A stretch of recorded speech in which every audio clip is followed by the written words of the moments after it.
সত্যিকার অর্থে 5 আগস্ট থেকে আমি বলবো যে 5 আগস্ট বিকাল সন্ধ্যা থেকেই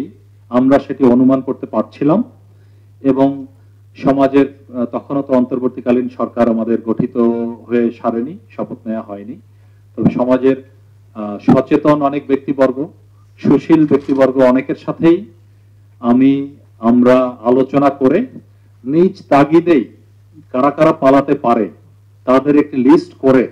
আমি আমাদের সকল আইসিপি, সকল বিওপি মানে সকল রিজিয়ন সেক্টর ব্যাটালিয়নে সরবরাহ করেছি। এবং আপনারা হয়তোবা জানেন আমরা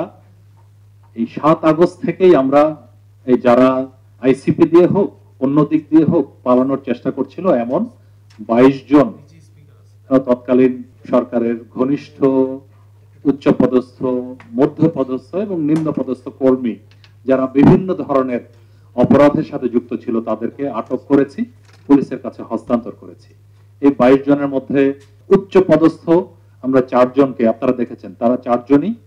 গ্রেফতার হয়েছে, আটক হয়েছে, রিমান্ডে যাচ্ছে এবং মামলা চলমান রয়েছে।